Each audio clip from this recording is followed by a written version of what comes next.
Bienvenue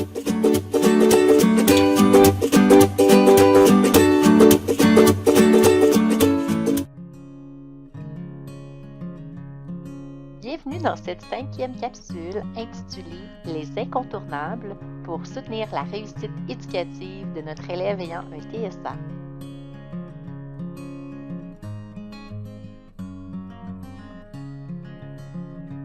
Nous entrons maintenant dans une capsule qui nous permettra de nous approprier des stratégies reconnues comme étant efficaces auprès des personnes ayant un TSA dans un contexte d'inclusion scolaire.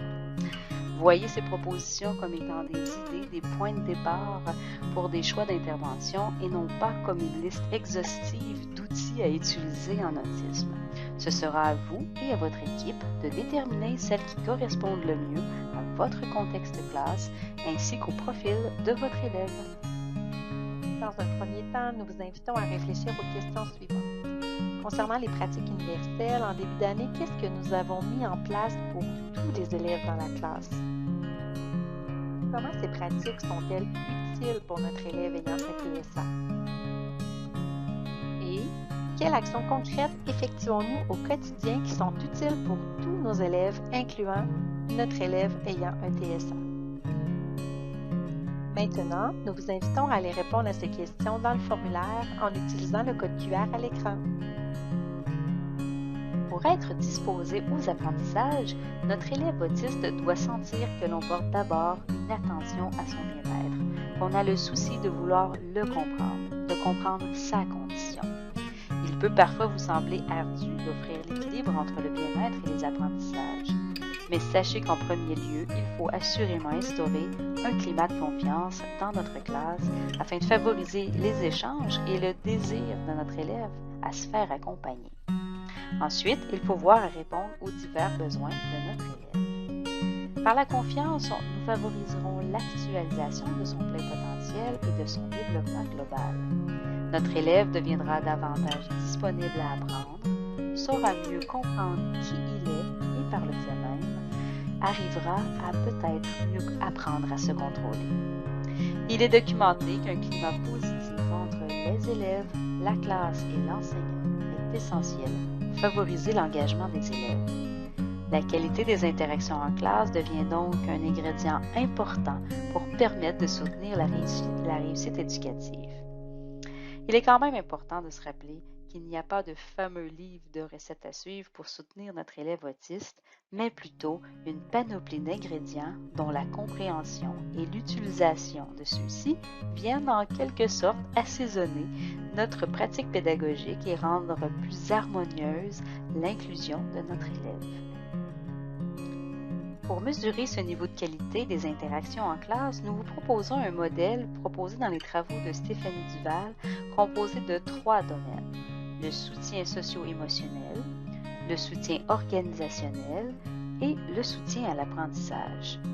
Les 3 domaines seront approfondis tout au long de la capsule où nous prendrons le temps de vous exposer à l'aide d'exemples concrets ceux qui s'appliquent plus spécifiquement à notre élève ayant un TSA en contexte d'inclusion scolaire. On se rappelle ici le processus de planification présenté précédemment pour soutenir la réussite éducative de notre élève TSA en contexte d'inclusion. Il nous suivra tout au long des modules. Petite mise en garde, ce n'est pas parce que votre élève a un TSA qu'il a nécessairement besoin de toutes les stratégies qui suivront. On se rappelle qu'il n'y a pas de recette toute faite.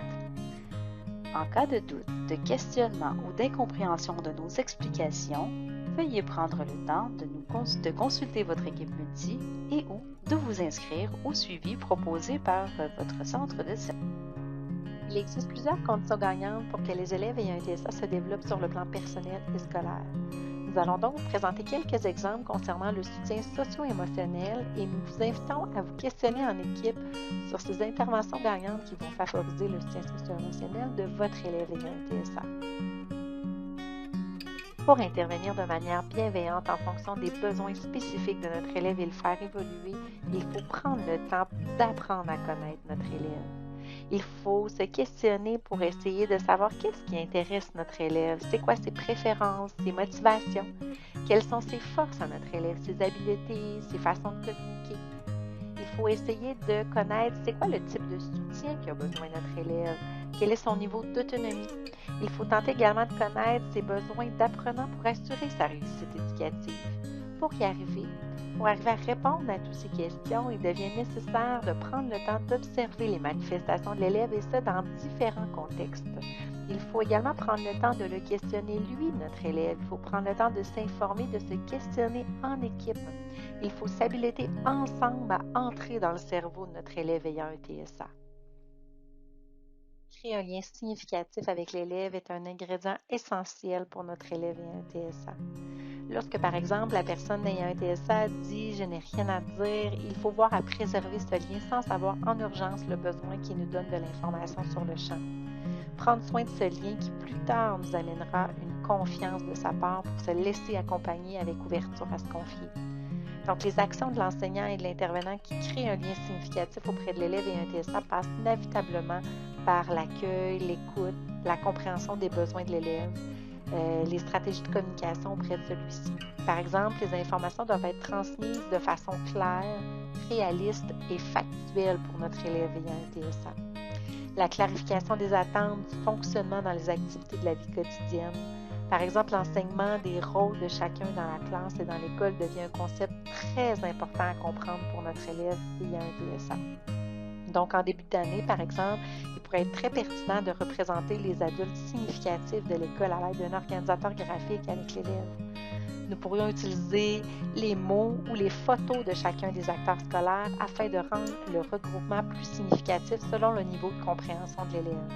Le principe de construire le visuel avec l'élève est plus réaliste et facilite la compréhension et l'utilisation de l'outil auprès de celui-ci. Donc ensuite, on a une autre proposition de schéma visuel qui permet de préciser l'information sur les différents rôles des adultes significatifs et ça en comparaison avec le propre rôle de l'élève.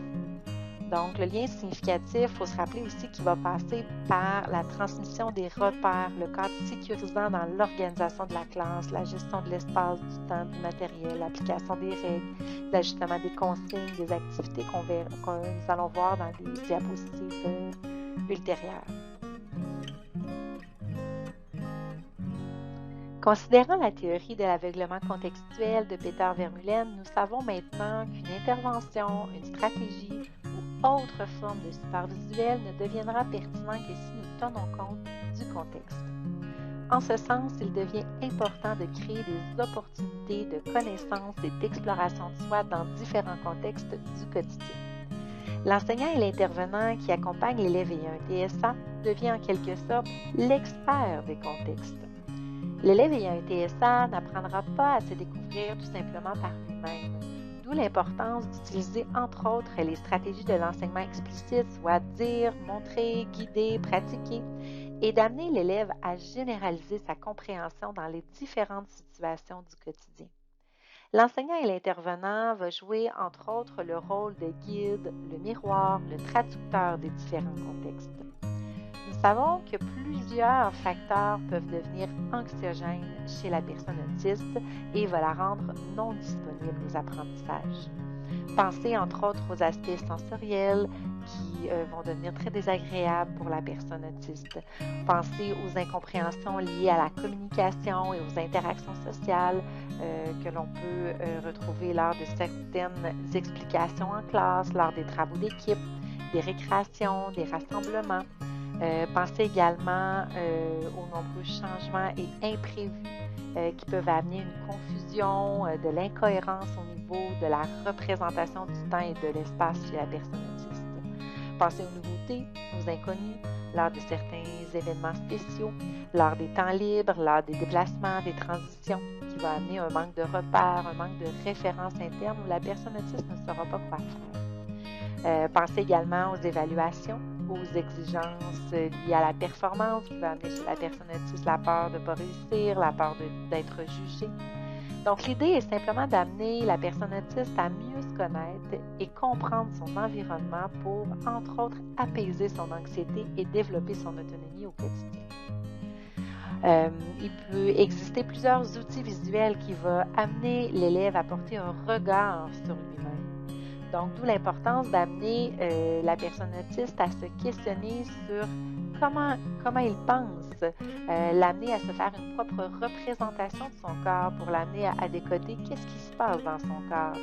Aller chercher un ressenti relié à ses émotions, donc qu'est-ce que je ressens, d'aller prendre conscience de qu'est-ce que j'aime pas, aussi comment je communique et comment j'interagis avec les autres. Par exemple, ici, le simple fait de lui refléter les signes physiques observés sur son corps, les réactions en lien avec les émotions invisibles dans son corps va permettre à l'élève ayant un TSA de l'amener à avoir une meilleure connaissance de soi. Ça pourrait être, par exemple, de l'amener à mettre sa main tout simplement sur son cœur pour ressentir sa fréquence cardiaque ou sa respiration qui augmente. On pourrait lui nommer, lui refléter ses expressions faciales, son ton de voix ou même son langage non-verbal qui change dans différents contextes. Ces petits gestes du quotidien vont devenir la porte d'entrée vers une meilleure autorégulation.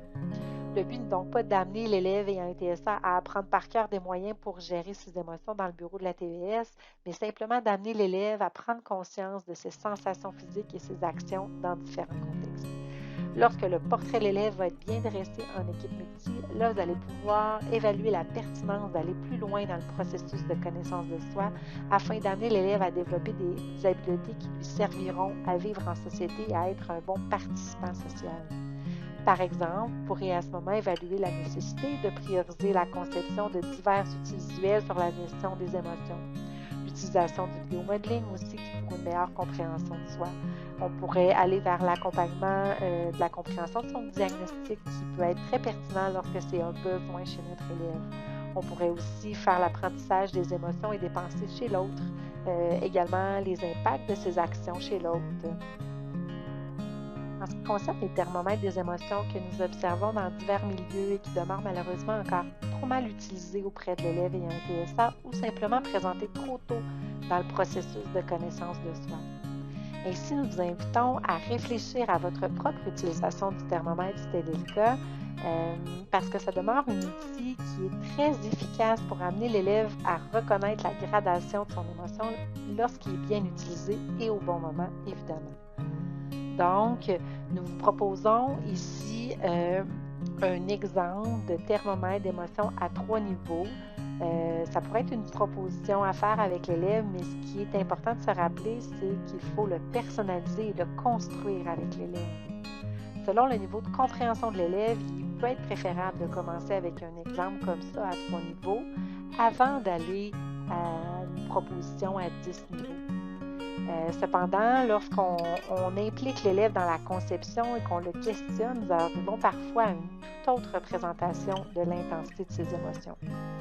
Par exemple, ici, nous retrouvons un anxiomètre à 10 niveaux qui a été réalisé avec un élève qui comprend des sous-catégories d'anxiété, soit une petite anxiété, une moyenne anxiété, une grande anxiété, et l'élève lui-même sentait le besoin d'ajouter 2 autres sous-catégories, soit la très grande anxiété et l'extrême anxiété. En plus, il allait dessiner des courbes dans tous les sens qui permettaient de représenter la confusion dans sa tête lorsqu'on dépassait, on arrivait là à la très grande et à l'extrême anxiété. Dans cet exemple suivant, nous avons l'utilisation de la photo de l'élève qui est intéressante pour représenter les signes physiques à chaque niveau. Et à droite, une proposition de solutions possibles selon le niveau de colère ressenti. Ce qui est important de se rappeler, c'est que l'outil doit être réalisé avec l'élève afin d'assurer sa compréhension et son appropriation. Par la suite, l'outil va prendre tout son sens lorsqu'il sera réinvesti en amenant l'élève à pointer l'intensité de son émotion dans des contextes différents du quotidien. D'où l'importance de rendre l'outil accessible en classe, à la récréation, en spécialité ou de le faire vivre dans les différents contextes. Cette image illustre bien la complexité de la communication pour une personne autiste. Voilà pourquoi il devient nécessaire d'utiliser un langage clair et précis et d'utiliser un canal sensoriel à la fois. Ce qui veut dire, par exemple, éviter de demander à notre élève de nous regarder en même temps qu'il nous écoute. Éviter aussi de toucher notre élève lorsque nous souhaitons qu'il comprenne plutôt notre message verbal. C'est aussi proposer des éléments pertinents par du visuel qu'il pourra traiter à son rythme lorsque le message verbal sera terminé. Les supports visuels permettent de faciliter la communication avec la personne autiste. Ils permettent de rassurer, de classer l'information, de faire des liens, d'organiser sa pensée. En résumé, ça donne du sens à l'information verbale ou ce qui est moins perceptible dans le contexte. Pour être utile, le support visuel doit d'abord être significatif et personnalisé pour l'élève. Généralement, on essaie de le faire avec lui. Il doit être compris rapidement et facilement. Alors, on élimine tous les longs textes. On veut des images et des mots clairs et précis. On s'assure aussi que l'outil soit cohérent et flexible puisqu'on peut changer l'événement en cours ou l'information. Il doit être montré, expliqué et intégré le plus possible en contexte réel et on doit rendre accessible ce support visuel et l'utiliser le plus possible dans le quotidien. Alors, utiliser des outils visuels, ça ne veut pas dire nécessairement utiliser que des pictogrammes, mais c'est aussi savoir prendre des outils, des supports et du matériel du quotidien, ne serait-ce que le tableau, le TNI, le iPad pour prendre des photos, prendre des notes personnelles, établir des échéanciers ou différents référentiels visuels utilisés en classe. Mais attention, trop de visuel peut venir surcharger la personne autiste et peut aussi l'amener à être confus dans tous ces supports. Une façon de venir pallier au déficit de la théorie de l'esprit et de la cohérence centrale chez notre personne autiste est d'utiliser les conversations en bande dessinée proposées par Carol Gray. En fait, ce sont des histoires sociales illustrées avec des bulles de pensée et de paroles qui viennent en quelque sorte illustrer les intentions, les pensées, les émotions de l'autre et de soi-même. Ces images et histoires permettent à la personne TSA de traiter l'information qui lui paraissent invisibles ou moins perceptibles puisqu'elles sont invisibles. Ici, nous voyons un exemple de réalisation d'un support visuel fait avec un élève dans un contexte où celui-ci demeurait passif en travail d'équipe. Alors, on y explicite les rôles des différents membres de l'équipe comme secrétaire, porte-parole, responsable du temps. On illustre aussi les règles attendues dans le travail d'équipe ainsi que les étapes du travail la façon dont on peut avoir des choix d'idées. Ici, on illustre deux élèves qui n'ont pas la même idée et qui, parce qu'ils n'ont pas la même idée, doivent faire un compromis. Pour une acceptation des pairs, la plupart des auteurs s'entendent pour affirmer que la sensibilisation est sans doute le point le plus important pour réussir l'inclusion. Donc, vous avez 3 propositions de guides de sensibilisation qui s'adressent aux pairs des élèves ayant un TSA. Encore une fois, vous avez le code QR qui vous permet d'accéder directement aux documents. Donc, dans un premier temps, nous avons Parle-moi de TSA de Marie-Hélène Poulain. Ensuite, on vous propose la trousse de sensibilisation à l'autisme qui a été réalisée par la Fédération québécoise de l'autisme. Et vous avez également la trousse de sensibilisation à l'autisme qui a été réalisée par Autisme Centre du Québec. Nous vous invitons maintenant à aller consulter en annexe les suggestions de livres, de documents de référence, de vidéos. Vous pouvez aussi vous adresser à votre CP ayant le dossier TSA dans votre centre de service qui pourra vous transférer cette démarche ainsi que les différents outils de présentation en support avant, pendant et après votre animation de sensibilisation. Donc, ce qui est important de se rappeler, c'est que notre aisance envers la différence aura un impact sur la réaction des pairs au quotidien pour une acceptation des pairs et pour une inclusion réussie. Voici 2 exemples de suggestions de vidéos qui datent de quelques années, mais qui sont encore très intéressants à présenter en classe pour animer une sensibilisation, que ce soit au préscolaire, au premier cycle ou au deuxième cycle. Nous invitons donc à aller explorer les vidéos si jamais vous ne les connaissez pas directement en utilisant le code QR à l'écran. Maintenant, quel soutien organisationnel devons-nous offrir à notre élève ayant un TSA? Donc, lorsqu'on parle de soutien organisationnel, on parle de l'organisation de l'espace, du temps, des tâches, du matériel. C'est s'assurer que l'environnement physique réponde bien aux besoins des élèves.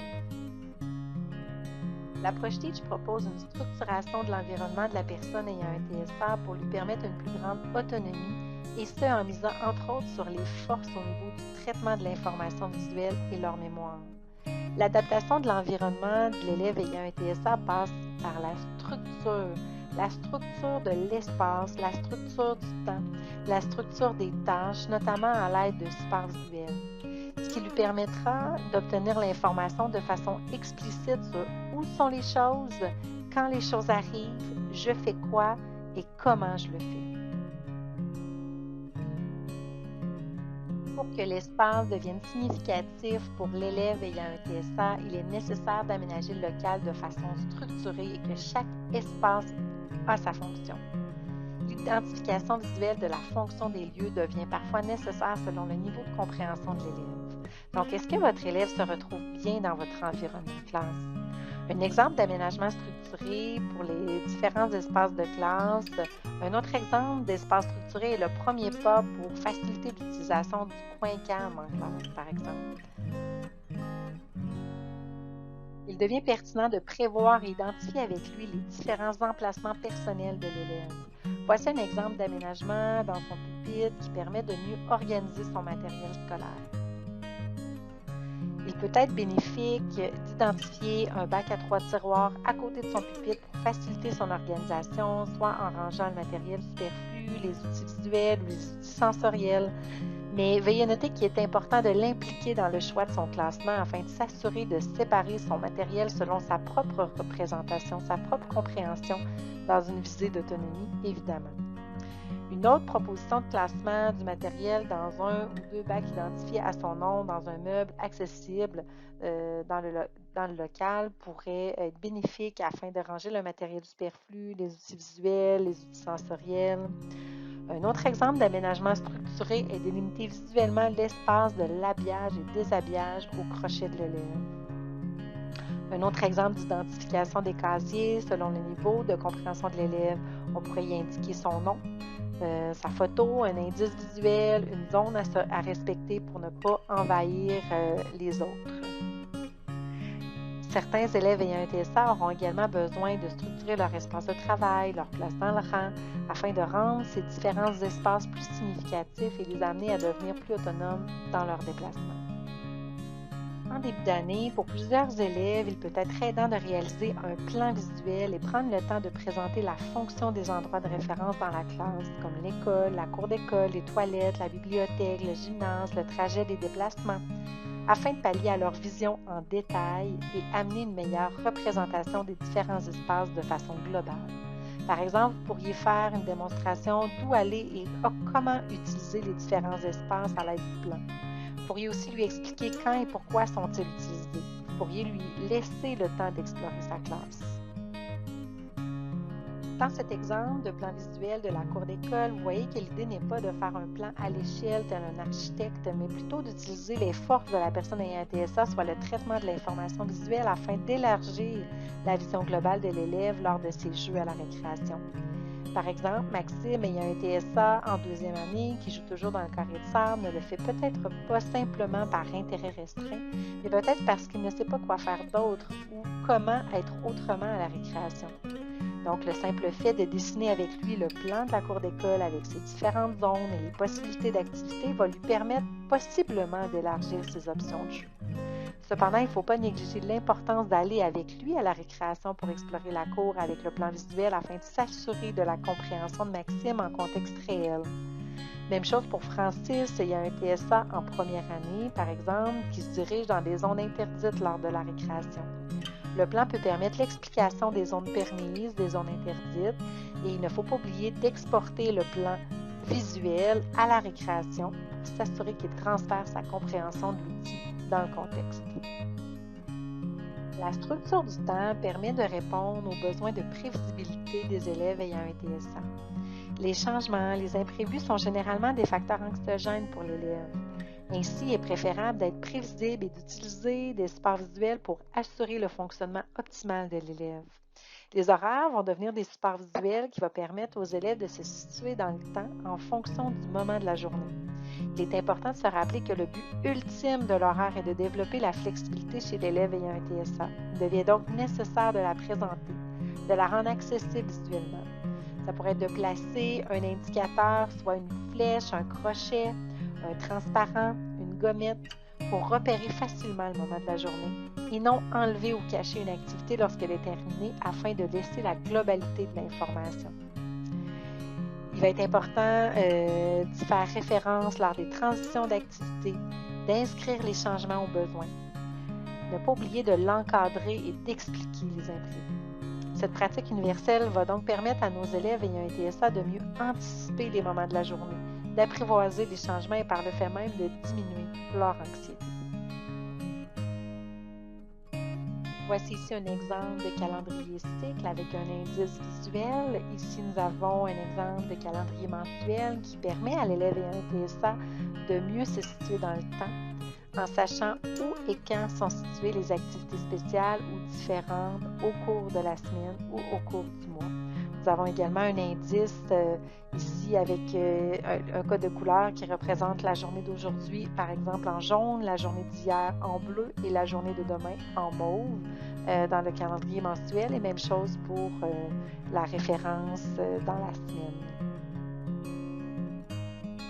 Il devient nécessaire de se référer au portrait de l'élève qui est dressé en équipe pour savoir si notre élève est capable de se référer à l'horaire de la classe ou s'il nécessite un horaire personnalisé tel qu'illustré dans les exemples suivants.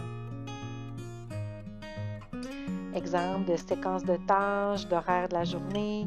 Ce qui est important de se rappeler, c'est que le type de soutien visuel qui va être choisi selon le niveau de compréhension de l'élève dans une visée d'autonomie et non selon notre propre intérêt ou notre aisance en tant qu'enseignant ou intervenant.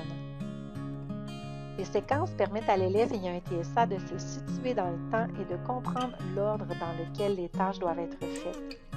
Les différentes séquences visuelles sont utiles pour aider l'élève ayant un TSA à vivre des routines et des transitions positives au quotidien. Les séquences précisent les attentes, visent une plus grande prévisibilité et ainsi permettent de sécuriser les élèves, de diminuer leur anxiété, les rassurer, toujours dans une visée d'autonomie, et va aider l'élève à enchaîner les étapes selon le bon moment de la journée afin de pallier à leur déficit des fonctions exécutives.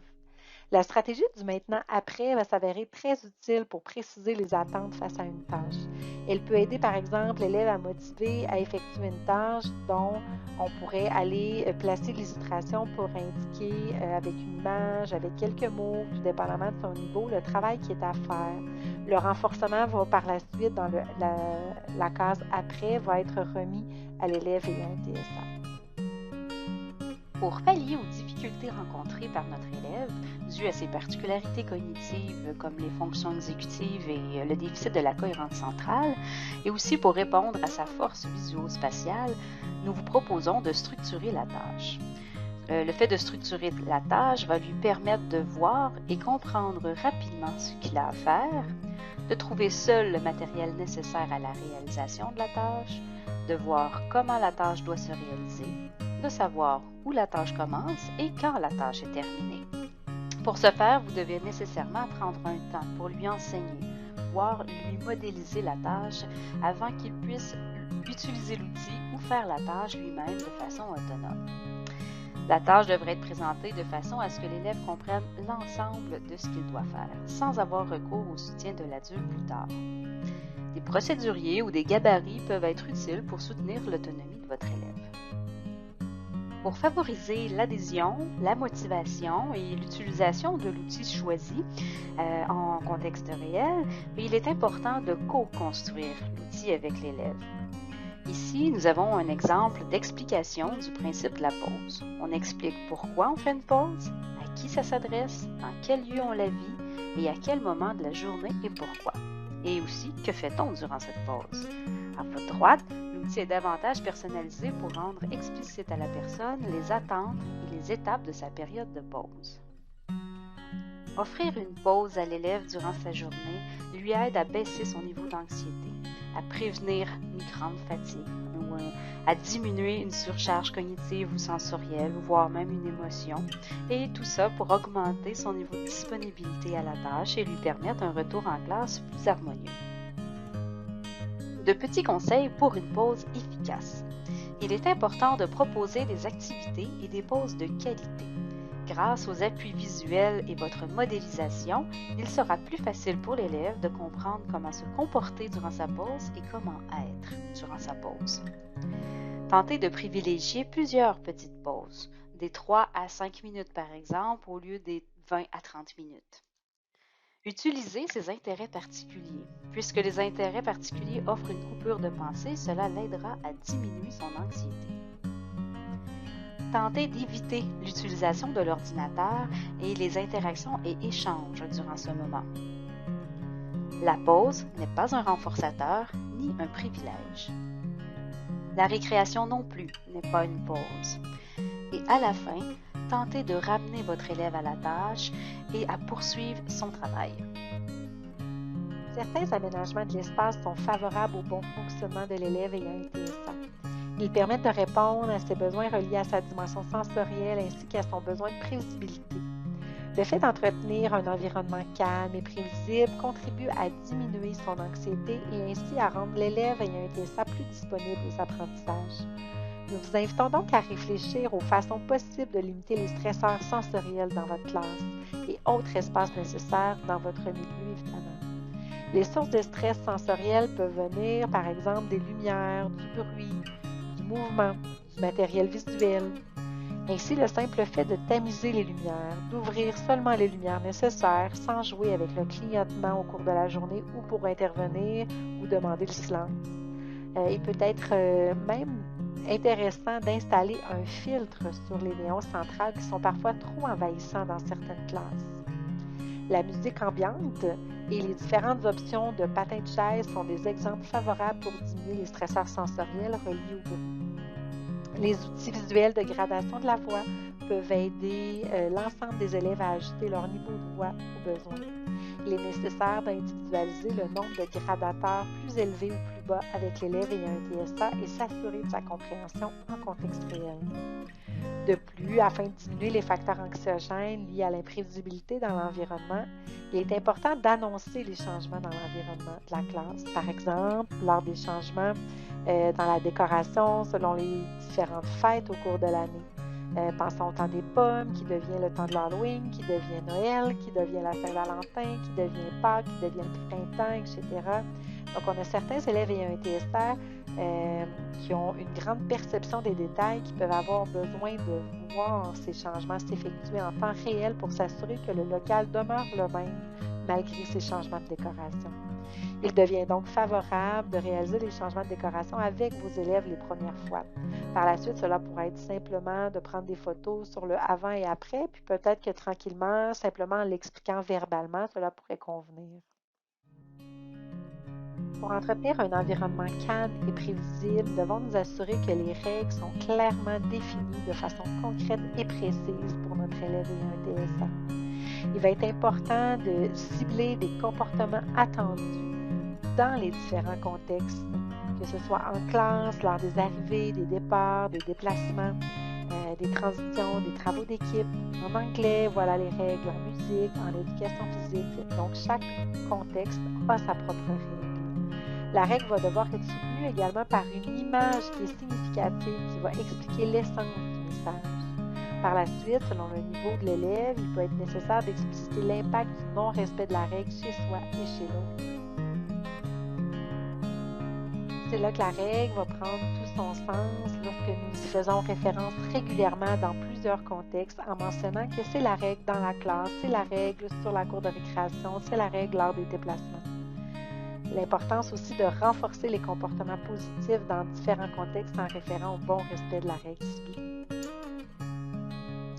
Quel type de soutien répond bien à la manière d'apprendre et de raisonner de mon élève ayant un TSA? Eh bien, sachez que pour soutenir mon élève autiste en contexte d'apprentissage, il faut comprendre que les décisions qui sont relatives à tout ce qui doit être enseigné, le quoi, ou à la façon dont on va l'enseigner, le comment, ne doivent pas reposer uniquement sur le diagnostic TSA. Il n'existe pas de méthode ou d'intervention unique qui répondent aux besoins de tous les élèves autistes, les capacités, les forces et les besoins étant trop variables d'un enfant à l'autre. À cette étape, nous prenons pour acquis que vous avez fait l'ensemble du portrait pour comprendre le profil de votre élève, que vous avez aussi tenté d'entrer un peu dans le cerveau de votre élève pour voir et comprendre comment il pense et raisonne. Il reste donc à choisir des interventions et ou les adapter afin qu'elles répondent bien à son profil d'apprenant. L'équipe d'Isabelle Soulière et d'Anne-Marie Nader du département de psychologie du CAM nous propose quelques leviers d'intervention pour optimiser le potentiel de notre élève autiste. Ces leviers vous seront davantage explicités dans le module 3 de la formation. En voici un bref aperçu. D'abord, s'assurer de la compréhension de mon élève. A-t-il attaché la bonne information au bon contexte? Comprend-il les attentes de la tâche et les attentes de ma consigne? Adapter le matériel quand c'est possible. Il arrive parfois que nous devons présenter l'information d'une façon différente pour que notre élève en saisisse bien le message. Porter une attention au type de rétroaction donnée. Votre élève a une force au niveau spatial, mais a des défis quant à la lecture de soi et de la lecture du contexte.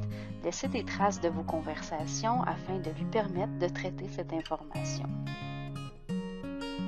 Favoriser une présentation visuo-spatiale de l'information que vous voulez lui transmettre. Par exemple, faire des liens entre des intervenants ou des personnes, attacher des concepts, que ce soit académique ou social, ou amener l'élève à un changement de plan lors d'une activité en cours. Pour soutenir le traitement de l'information et organiser la pensée, favoriser la présentation structurée de l'information. Afin de l'aider à comprendre l'ensemble de ce qui est attendu, favoriser l'exposition et l'accessibilité à l'ensemble de l'information. Pour aider votre élève à être disponible aux apprentissages, à augmenter sa motivation, à adhérer aux stratégies que vous lui proposez, utilisez ses intérêts. Nous espérons que cette capsule vous a permis de vous approprier des stratégies reconnues comme étant efficaces auprès des élèves ayant un TSA dans un contexte d'inclusion scolaire et de déterminer celles qui correspondent le mieux à votre contexte classe. Il pourrait être intéressant de la réécouter lorsque vous aurez dressé un bon portrait de votre élève et de votre situation actuelle. En conclusion, pour favoriser la participation de votre élève, parlez moins. Observez plus pour être à l'écoute de ses besoins spécifiques, structurez l'information pour faciliter le traitement et la compréhension de votre élève et utilisez des supports visuels pour rendre sa mémoire accessible en tout temps. N'oubliez pas d'impliquer votre élève et utiliser ses forces comme levier d'intervention. Nous vous invitons à aller consulter le site de la Fédération québécoise de l'autisme, qui est un regroupement provincial d'organismes et de personnes qui ont en commun les intérêts de la personne autiste, ceux de sa famille et de ses proches. Également, nous vous invitons à aller consulter le site de Mieline, qui est une plateforme d'information et de collaboration en autisme. En fait, on va retrouver une multitude d'informations de la science et du terrain qui sont réunies en un seul endroit. À ce jour, on parle de 2600 outils qui s'y retrouvent. Aussi, dans le contexte actuel de la COVID-19, vous retrouverez des ressources pertinentes pour soutenir les personnes ayant un TSA. En septembre 2020, nous lançons officiellement dans la région notre référentiel de stratégie d'intervention pour le personnel scolaire intervenant auprès des élèves ayant un trouble du spectre de l'autisme. Donc, nous vous invitons à vous adresser à votre CP ayant le dossier TSA dans votre centre de service pour avoir plus d'informations.